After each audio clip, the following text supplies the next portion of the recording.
Hello छात्रों, स्वागत है दीक्षांत एजुटेक में।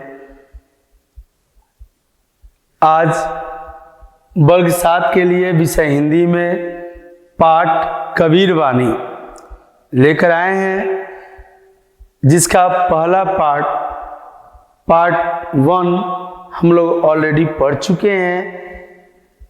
यह पार्ट 2 है। इसे 2 पार्ट में विभक्त किया गया है। कबीर दास जी की वाणी है। वाणी में जो सीख मिला है, साखी कहा जाता है। कबीर की साखियाँ जो साक्ष्य अर्थात समाज में दर्शित हैं। पहले पार्ट में हम लोगों ने पाठ के अंतर्गत पढ़ा, गुरु गोविंद दोऊ खरे काको लागू पाए, बलिहारी गुरु आपनो गोविंद ये बताए, तथा और उसके साथ कई दोहों को पढ़े, स्मरण किए, समझे, उसके भावार्थ को समझे। अब पार्ट 2 में कबीर जी के उन साखियों में से, दोहों में से और भी कुछ दोहे हैं जिसका भावार्थ हम समझेंगे। आशा करते हैं छात्रों कि आप लोग जिस तरह से अपना ध्यान दे करके, ध्यान मग्न हो करके वीडियो को देखते हैं और संतोष सर के साथ आप मज़े लेकर के जो पढ़ते हैं, हंसते हुए, खुश रहते हुए, ऐसा ही खुशी आपके सदैव चेहरे पर बनी रहे, यही ईश्वर से कामना है। आइए इस पाठ को फिर से आरंभ करते हैं। कबीर जी कहते हैं कि सब धरती कागज करूं, लेखनी सब बन रहा है। सब धरती कागज करूं, लेखनी सब बन रहा है। 7 समुंदर मसी करूं, गुरु गुण लिखा न जाए। कितनी बड़ी बात अपनी छोटी पंक्तियों में कहते हैं कबीरदास जी। आइए शब्दार्थ को पहले देखते हैं कि सब धरती कागज करूं। कागज का अर्थ होता है कागज। लेखनी का अर्थ होता है कलम। पहले तो दवात होते थे और दवात में बोर के लेखनी से कंडा का कलम लेकर के लिखा जाता था।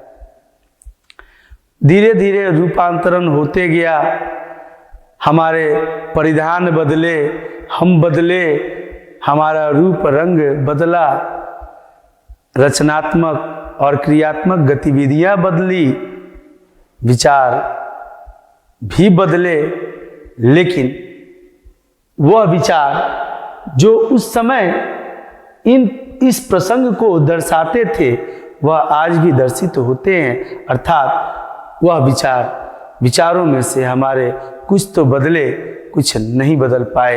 अर्थात पूरा प्राचीन काल से मध्य काल और मध्यकालीन भारत के बाद से जब हम इतिहास के हवाले से देखते हैं तो आधुनिक भारत को देखते हैं, और आधुनिक से अब तो ऐसा प्रतीत होता है छात्रों की अत्याधुनिक युग में हम आ चुके हैं। अर्थात यह जो कोरोना काल था, यह बांध था, यह सेतु था जो आधुनिक और अत्याधुनिक के बीच की कड़ी है। डिजिटल लर्निंग इस कोरोना काल का एक विशेष देन हुआ, जिस देन के बदौलत आज शिक्षा के क्षेत्र में, शिक्षा जगत में हम अभूतपूर्व उपलब्धियां हासिल किए। आज एक शिक्षक अपने जीवन में 2 या 3 पुस्तकों शिक्षा देता था, परंतु आज एक ही जीवन में वह संसार के कई छात्रों के साथ जुड़ सकता है। यह उपलब्धि इंटरनेट द्वारा हमें प्राप्त हुई। छात्रों, इस पद में कबीरदास जी जो कहते हैं वह समझने लायक है कि सब धरती कागज करूं, अर्थात पूरी धरती को अगर मैं कागज बना दूं लिखने के लिए। कागज का अर्थ हुआ लिखने का वस्तु, लिखने जिस पर हम लिखते हैं। सब धरती कागज करूं, पूरी धरती, धरती पर 3 भाग तो पहले ही जल है, लेकिन मैं पूरी धरती को अगर कागज बना दूं। और लेखनी सब बन राय का अर्थ होता है जंगल, वन। और लेखनी पूरे समस्त जंगलों को, जितनी भी इस धरती पर है, उसको काट कर मैं कलम बना दूं। कंडा का कलम, आम का, जामुन, महुआ, कटहल, पीपल, बबूल, जितने भी प्रकार के पादप पौधे हमारे वन में उपलब्ध हों, उन सभी लकड़ियों के अगर कलम में बना लूं तो भी क्या नहीं हो सकता। और कहते हैं कबीर जी की 7 समुंदर मसी करूं, मसी का अर्थ होता है मथ दूं, और 7 समुंदर को मैं मथ डालूं तो भी गुरु गुण लिखा न जाए, अर्थात गुरु का गुण नहीं लिखा जा सकता। छात्रों, गुरु ऐसे होते हैं, यूं मान लीजिए हम विद्यालय आते हैं पढ़ने, हम ट्यूशन जाते हैं कहीं पढ़ने, हम कहीं कोचिंग में क्लास करते हैं, हम इनसे कई शिक्षकों द्वारा हम ज्ञान प्राप्त करते हैं। शिक्षक तो हर कण-कण में व्याप्त हैं और हर कण-कण में ईश्वर भी व्याप्त हैं। हर कण-कण से हमें सीख मिलती है। हम शिक्षा चाहे जहाँ से भी प्राप्त करते हो, वही हमारा गुरु है। लेकिन एक होता है शिक्षा और दूसरा होता है दीक्षा। शिक्षा शिक्षक द्वारा प्राप्त होता है, दीक्षा गुरु द्वारा प्राप्त होती है।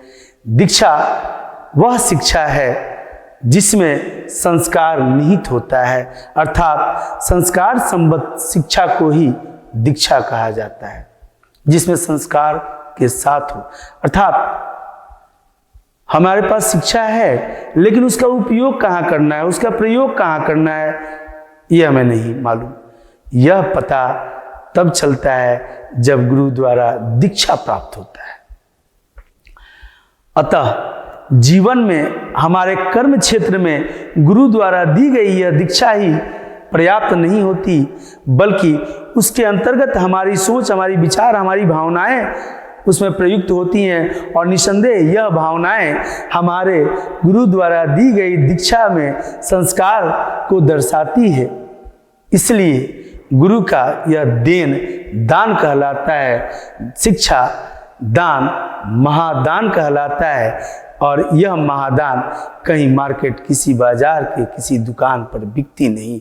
यह महादान का कोई मूल्य नहीं है। अतः यह महादान प्राप्त करने वाले के लिए उसको चुकता करना संभव नहीं होता, यह कर्ज नहीं होता, यह तो महादान होता है। इसलिए गुरु के गुण को हम पूरी धरती को कागज बना दें और समस्त वनों के, जंगलों के लकड़ियों को कलम बना दें, फिर भी उनके गुणों की व्याख्या हम नहीं लिख सकते, हम शब्दों में वर्णन नहीं कर सकते, क्योंकि बहुत सारे ऐसे गुण होते हैं उनके जो हमारे भाव में निहित होते हैं। और भाव का अभाव शब्दों में लिखने में जरूर होता है। हम हर बात को नहीं लिख सकते, लिखा ही नहीं जा सकता, क्योंकि हवा का स्वरूप नहीं लिखा जा सकता, वह तो हमें सिर्फ महसूस होता है। भावार्थ क्या है? प्रस्तुत पंक्तियों के माध्यम से कबीरदास जी कहते हैं कि यदि पूरी धरती को कागज बना दूं तथा समस्त जंगलों को काटकर उनकी लकड़ियों से कलम बना दूं, फिर भी गुरु के गुणों की व्याख्या नहीं की जा सकती। छात्रों, गुरु के गुणों की व्याख्या वास्तव में किसी के द्वारा कभी संभव नहीं है। जग बदला, जुग बदला, बदल गया संसार, मगर नहीं बदला गुरु शिष्य का प्यार। आगे चलते हैं। गुरु के बारे में कहते हैं, किन गुणों की व्याख्या पहले पंक्ति में कहे। अधिगम संप्राप्ति में हम लोगों ने देखा था छात्रों की गुरु और ईश्वर के बीच तुलना कर रहे हैं। उसके बाद से इस तुलनात्मकता के अंतर्गत इनके पदों में हमें मिला कि गुरु गोविंद दो खरे काको लागू पाए, बलिहारी गुरु आपनो गोविंद ये बताए। ईश्वर ने कहा कि गुरु बड़े हैं भाई, उनको पहले नमन करो। उसके बाद से कह रहे हैं कि गुरु गुण लिखा न जाए, सब धरती कागज करूं, लेखनी करूं बन राय, सात समुंदर मसी करूं, गुरु गुण लिखा न जाए। उसके बाद से कहते हैं गुरु की व्याख्या करते हुए कि गुरु कुम्हार शीश कुंभ है। तो गुरु क्या है? तो कुम्हार है।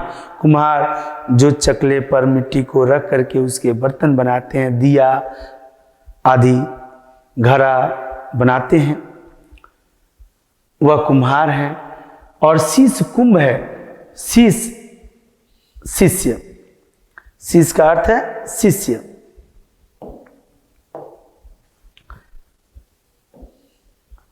कुंभ कहा जाता है घड़ा को,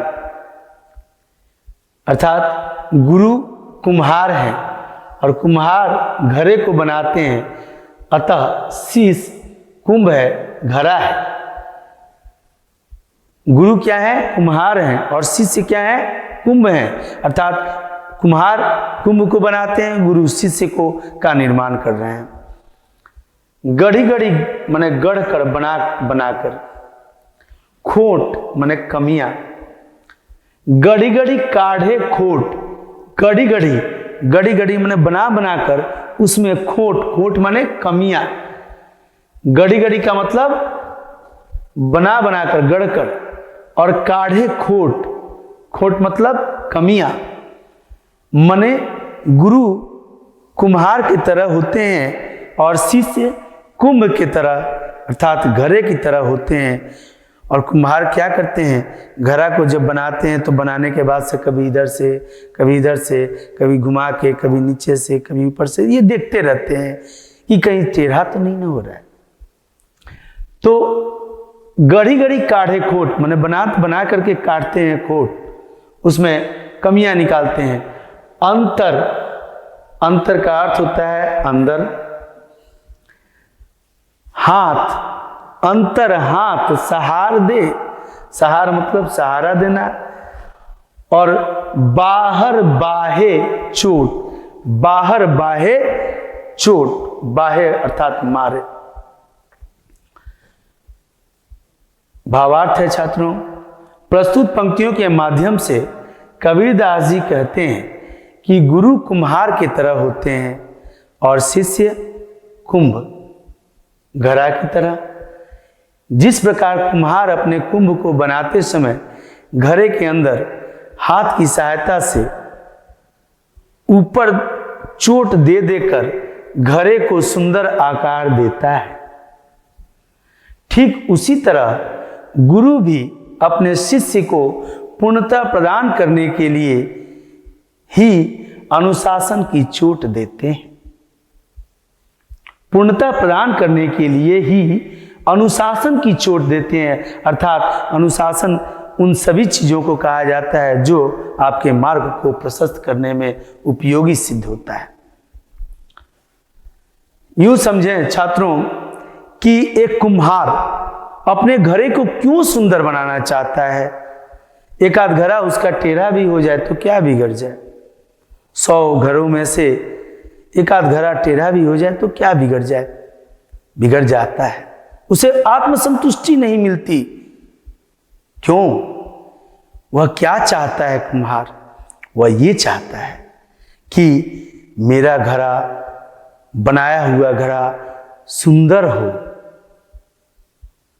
इतना सुंदर हो कि बाजार में जाते ही जो भी देखे उसकी नजरें टिक जाए। गोल मटोल सा हो, कहीं टेढ़ा ना हो, लुढ़के नहीं, जहां रखा जाए सीधे रहे, और जो कार्य, जिस कार्य के लिए निर्माण हुआ है वह कार्य बखूबी करते रहे। घरे में कहीं छेद न हो, घरे में कोई विकृति न हो, इसलिए वह चाहता है कि यह सुंदर बने। और सुंदर बनाने के लिए क्या करता है, तो अंदर से पहले मिट्टी से गढ़ता है और गढ़ कर देखता है कि कहाँ टेढ़ा हो रहा है, अंदर से हाथ का सहारा देके, क्योंकि टूटना नहीं चाहिए, और बाहर से चोट मारते रहता है ताकि गोल होते जाए। छात्रों, शिक्षक गुरु सजा देते हैं तो सजा देते हैं, अर्थात घरे को जो मारते हैं तो घरा को सुंदर बना देते हैं।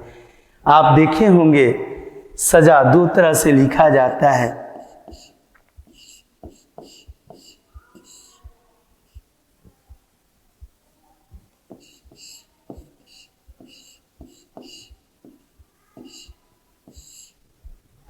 यह सजा है मारना या डांटना या बोलना या खड़े करना, अर्थात घरे को सीधा करने के लिए बाहर बाहे चोट, ये सजा।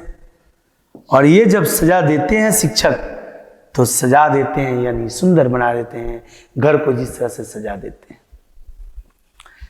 अर्थात गुरु सजा देते हैं तो सजा देते हैं। आशा करते हैं समझ में आया होगा। इसीलिए गुरु के सजा को सहर्ष आलिंगन से स्वीकार करना चाहिए, क्योंकि निसंदेह उनकी मानसिकता आपका पथ प्रदर्शन में ही होगा। अगर शिक्षक एक झापड़ चलाते भी हैं किसी छात्र पर, तो यह सोचकर कि आज रोएगा हमारा छात्र तो कल इसके हंसने का मार्ग प्रशस्त हो जाएगा, और इस विश्वास के साथ अगर उनका चला है हाथ या वह डांट दिए हैं या बोल दिए हैं तो निसंदेह उसके लिए संकोच नहीं करना चाहिए, सर स्वीकार करना चाहिए। और अगर स्वीकार कर लेते हैं तो निसंदेह उनका प्यार अवश्य मिलेगा, उनका आशीर्वाद अवश्य मिलेगा। गुरु के अंदर माता अलग होती हैं, पिता अलग होते हैं, अर्थात ये गोविंद के दो स्वरूप होते हैं, लेकिन गुरु में ये दोनों ही निहित होते हैं। यह मान करके, यह विश्वास अगर करके हम रहते हैं तो गुरु का प्यार स्नेह अवश्य मिलेगा, और उनका प्यार स्नेह ही आपको समाज में सम्मान, उत्कृष्ट सम्मान दायक होगा।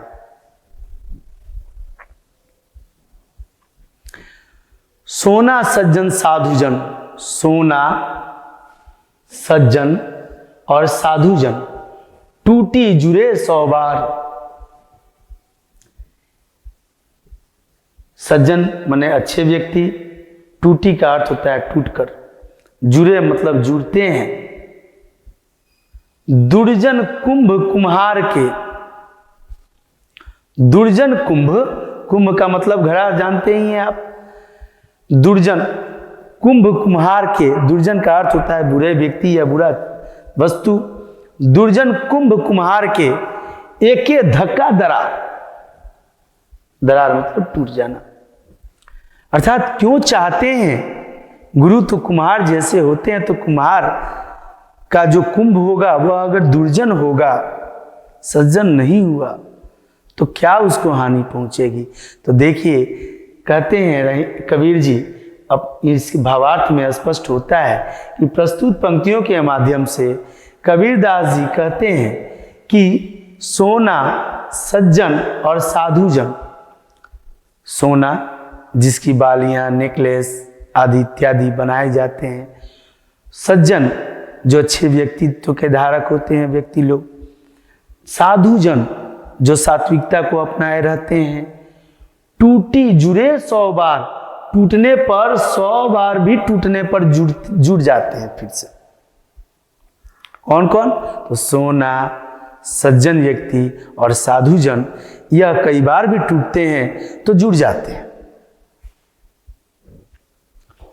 दुर्जन कुंभ कुम्हार के, लेकिन कुम्हार का अगर कुंभ जो है वह दुर्जन निकला, वह टेढ़ा निकला, तो क्या होगा, एक के धक्का दरार, एक के धक्का में राम नाम खराब हो जाएगा, मतलब टूट जाएगा, फूट जाएगा। प्रस्तुत पंक्तियों के माध्यम से कबीरदास जी कहते हैं कि सोना सज्जन साधुजन कई बार टूटकर भी जुड़ जाते हैं, मगर दुर्जन कुम्हार के द्वारा निर्माणित कमजोर घड़ा तनिक भी चोट बर्दाश्त नहीं कर पाता और वह चोट खाने पर टूट जाता है। अतः दुर्जन या सज्जन हमें क्या बनना चाहिए, यह तो हमारे ऊपर निर्भर करता है, हमारे विचारों पर निर्भर करता है। और विचारों की शुद्धिकरण इस धरा पर सिर्फ एक ही व्यक्ति है जो सही ढंग से कर सकता है, वो हैं हम खुद। क्योंकि मेरे बारे में, मेरे विचारों में क्या क्या निहित है, ये मुझसे बेहतर कोई जान ही नहीं सकता।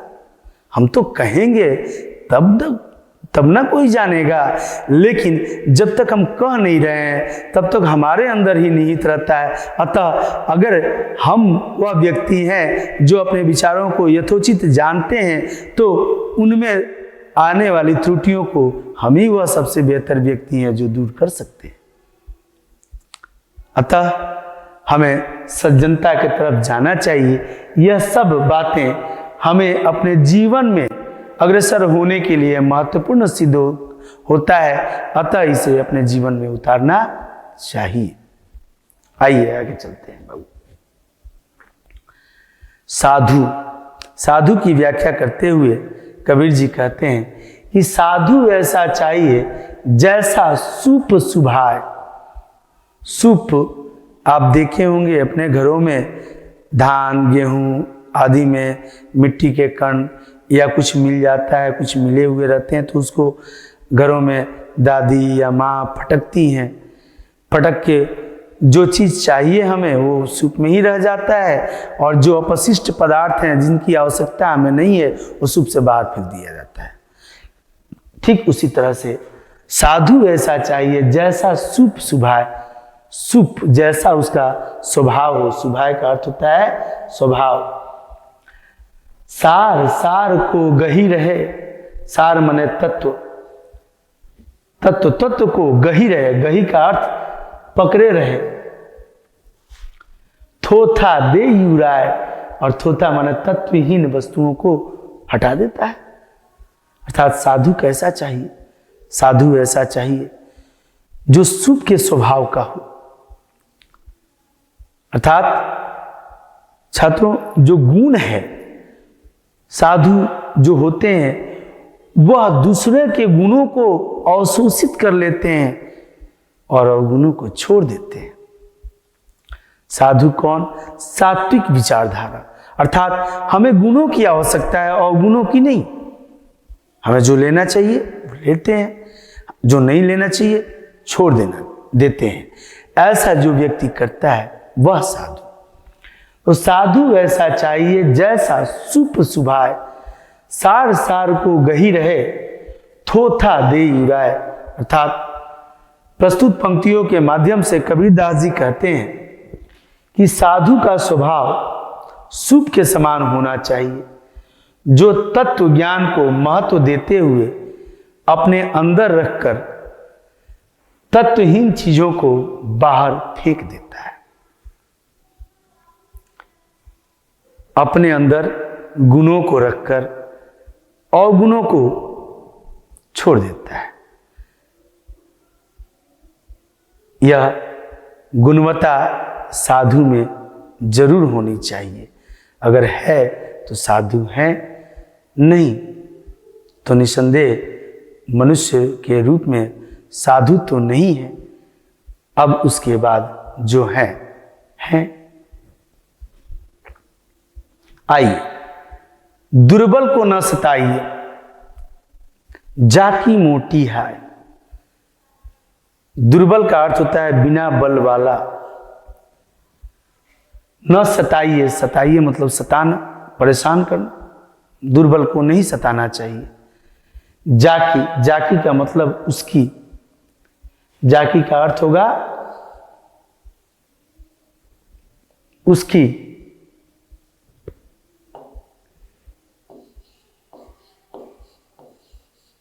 उसकी मोटी हाय, अर्थात उसकी मोटी हाय लगती है, उसकी हाय बड़ी हाय लगती है, रोम रोम से वह कराहता है तो उसकी बद्दुआ लगती है।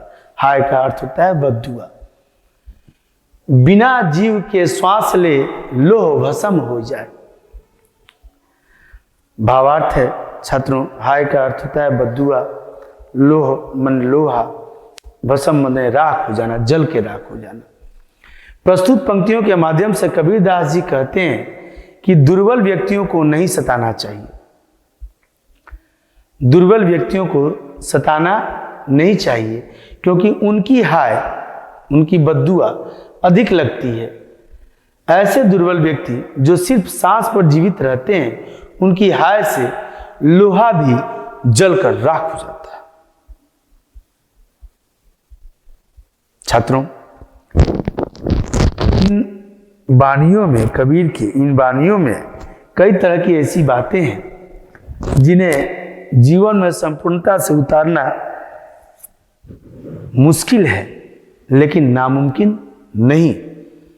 और निसंदेह उतार करके इस धरा का सर्वश्रेष्ठ धन जरूर प्राप्त किया जा सकता है, जिसे संतुष्टि कहा जाता है, संतोष धन।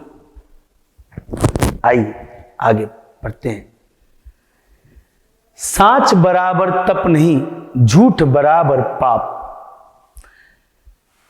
कबीर जी कहते हैं कि सांच बराबर तप नहीं, झूठ बराबर पाप। जाके हृदय सांच है, ताके हृदय आप मने ईश्वर।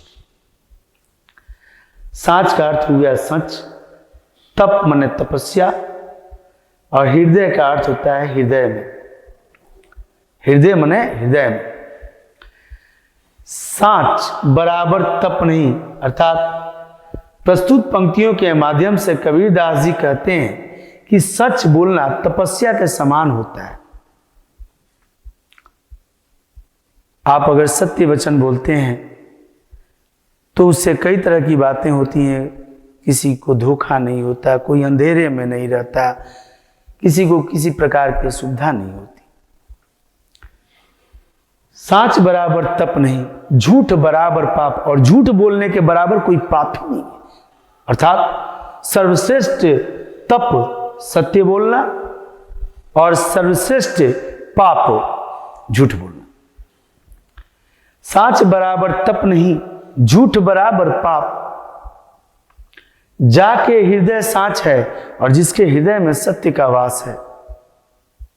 सत्य का वास अर्थात वह किसी अविकारी है, जिसका हृदय, वो इसमें कोई विकार नहीं है कि हम उसका कोई बुरा करें, हम उसके साथ कोई असुविधा दें, हमसे किसी को कोई कष्ट हो, किसी प्रकार का कोई असुविधा हो जाए, ऐसा किसी के जिसके हृदय में नहीं होता, वह उसके हृदय में सच का वास होता है और सत्यता का प्रतीक होता है।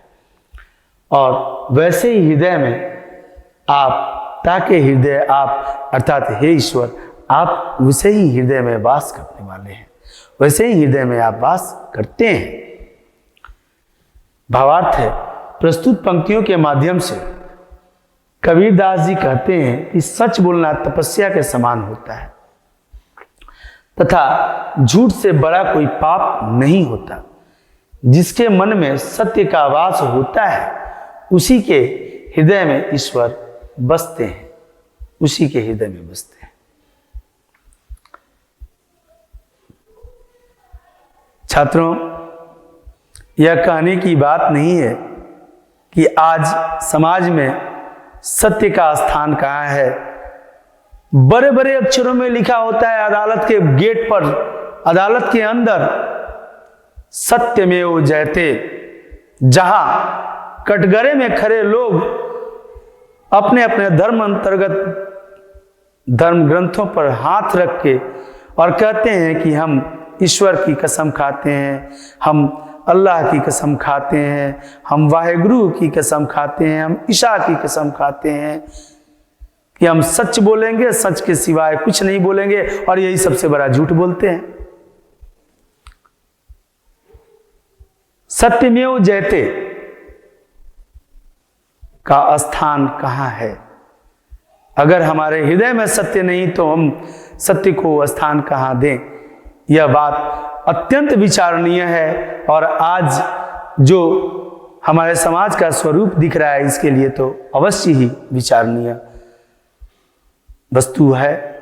अतः आप इस पर जरूर विचार करें, क्योंकि आप अगले दिनों के समाज के निर्माता बनेंगे। आपसे एक समाज बनेगा, वो समाज कैसा हो, कितना सुदृढ़ हो, कितना सत्य हो, यह आप तय करने वाले बनेंगे। अतः यह सोच, यह विचार, यह कबीर की पंक्तियां, कबीर के दोहे, उन विचारों को प्रभावित करने के लिए ही आपकी कक्षाओं में, आपके मन मस्तिष्क में डाला जाता है, समझाया जाता है। ये अलग बात है कि छात्र आगे बढ़कर पदासीन होने पर पद जब प्राप्त होता है तो वह अपनी इन विचारधाराओं को या तो भूल जाते हैं या फिर याद करना ही नहीं चाहते। आइए छात्रों, सिंहों के लेहड़ नहीं, लेहड़, लेहड़ का अर्थ होता है झुंड। सिंहों के लेहड़ नहीं, हंसों को नहीं पात, और हंसों का पात माने जमात, हंसों की भी जमात नहीं होती। लालों की नहीं बोरियां, लालो अर्थात बहुमूल्य वस्तुओं को लालो कहा जाता है। हीरा, मोती, माणिक, है ना, कई पत्थर होते हैं, और सोना चांदी आदि ये जो बहुमूल्य आभूषण होते हैं, इनकी बोरियां नहीं होती। ये तो ग्राम ग्राम में सब लोग पहनते या देखते हैं। छोटी छोटी चीजें भी बहुमूल्य होती हैं। यह एक अगर आ जाए तो बहुत है। लालों की नहीं बोरियां, साधु न चले जमात, और साधु भी समुदाय के साथ नहीं होता। भावार्थ है, प्रस्तुत पंक्तियों के माध्यम से कबीर दास कहते हैं कि सिंह कभी झुंड में नहीं रहते, सिंह तो अकेला चलता है। सिंह कभी झुंड में नहीं रहता, और ना ही हंस कभी समूह में विचरण करते हैं। हंसों का भी समूह नहीं होता। अर्थात यह ऐसे गुणों के धारक होते हैं ये जीव जो सामूहिक रूप से नहीं चला करते, या अकेले अपने आप में एक समूह के बराबर हुआ करते हैं। सिंह कभी झुंड में नहीं रहते, और ना ही हंस कभी समूह में विचरण करते हैं। ठीक इसी तरह कीमती वस्तुएं भी कम होने के कारण बोरा में नहीं रखा जाता, और ना ही कभी साधु अपने समुदाय के साथ चला करते हैं, विचरण करते हैं। यह अकेले रहते हैं क्योंकि इन्हें किसी का भय नहीं होता, इन्हें किसी से डर नहीं होता। भला सिंह को जंगल में किसी अन्य प्राणी से क्या डर, साधु को क्या डर जो सात्विकता को अपने विचारधारा में शामिल किया हो। हंसों को क्या डर जो बेदाग सफेदी को अपने पंखों पर लिए चलता हो। और उन मानक मोतियों को बोरा में भरना तो अत्यंत ही दुर्लभ ज्ञात होता है। अतः ये जो हैं सृष्टि में हमारे, चाहे वो सजीवता को प्राप्त हैं अर्थात या निर्जीवता को प्राप्त हैं, यह दोनों ही प्रकार की वस्तुओं का उदाहरण देते हुए कबीर जी कहते हैं कि इनकी गुणवत्ता अगर हम में हो तो हमें जमात की जरूरत नहीं, हमें बहुमत की जरूरत नहीं। अकेले एकला चलो रे जो था रविंद्रनाथ टैगोर जी की कविता आपने पढ़ी होगी। इसमें भी इन बातों की व्याख्या की गई है कि महापुरुष अकेले चलना पसंद करते हैं, जमात तो उनके पीछे आती है, उनके पद चिन्हों पर चलती है। अतः यह पद चिन्ह बनाने वाले लोग होते हैं, यह पद चिन्ह बनाने वाली वस्तुएं होते हैं। अतः इनकी गुणवत्ता को अवश्य धारण करना चाहिए। अगली पंक्ति है छात्रों, ऐसी वाणी बोलिए मन का आपा खोए, और उनको शीतल करे आप हूं शीतल होए। वाणी का अर्थ होता है वचन, वाणी का अर्थ वचन, आपा का अर्थ घमंड, औरन मने दूसरों को, और आप हूं मने स्वयं अपने आप को। ऐसी वाणी बोलिए मन का आपा खोए, ऐसी वाणी बोलिए मन का आपा खोए, और उनको शीतल करे आप हूं शीतल हो। प्रस्तुत पंक्तियों के माध्यम से कबीरदास जी कहते हैं कि हमें दूसरों से ऐसी वाणी बोलनी चाहिए। प्रस्तुत पंक्तियों के माध्यम से कबीरदास जी कहते हैं कि हमें दूसरों से ऐसी वाणी बोलनी चाहिए जिसमें हमारा घमंड न हो,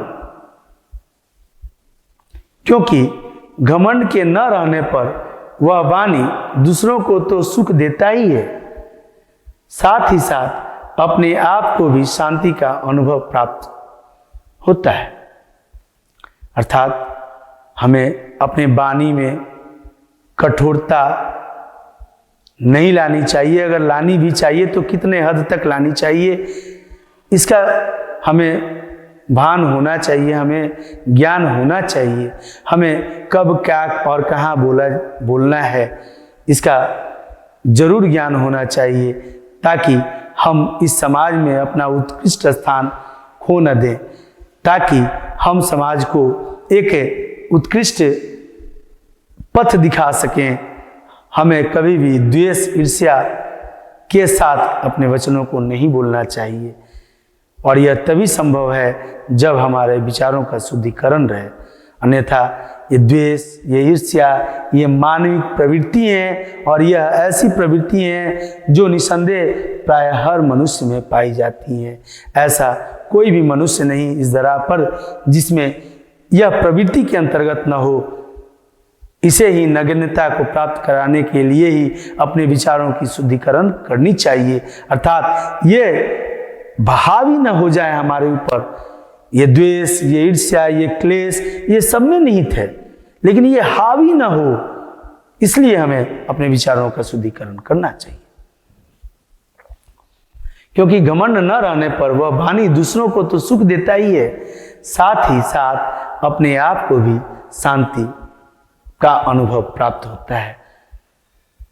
अगर अब स्वयं को शांति का अनुभव प्राप्त नहीं हो रहा है तो वैसा कार्य करके क्या फायदा जिससे स्वयं की संतुष्टि ना मिले, स्वयं विचलित हो जाए, तो फिर वैसे कार्य ना करना ही उचित होता है। छात्रों, आशा करते हैं कि आप अच्छे तरह से समझे होंगे और इसके भावार्थ में ही आपके प्रश्नों के समस्त उत्तर निहित हैं। अगर आप बेहतर ढंग से समझते हैं तो इन प्रश्नों के इस पाठ के द्वारा पूछे गए प्रश्नों के उत्तर आसानी से दे सकते हैं। अतः अब इस पाठ का समापन हुआ। धन्यवाद। आपका दिन मंगलमय हो। आशा करता हूं कि हमारे कुछ छात्र जरूर इन पदों में से, इन पंक्तियों में से कुछ तो अपने जीवन में उतारना चाहेंगे। जो भी इन बातों को अपने जीवन में उतारते हैं वह स्वयं को बदल पाते हैं, और निसंदेह एक व्यक्ति ही समाज का निर्माता होता है। अगर एक व्यक्ति स्वयं में निहित विचारों में परिवर्तन लाते हैं तो निसंदेह समाज के निर्माण में उनकी अहम भूमिका होगी और समाज को भी परिवर्तित करने में उनका अहम योगदान हो सकता है। अतः अपने विचारों का शुद्धिकरण अवश्य करना चाहिए हम प्रत्येक मनुष्यों को, ताकि एक उन्नत उत्तम समाज का निर्माण हो सके। धन्यवाद। आपका दिन मंगलमय हो।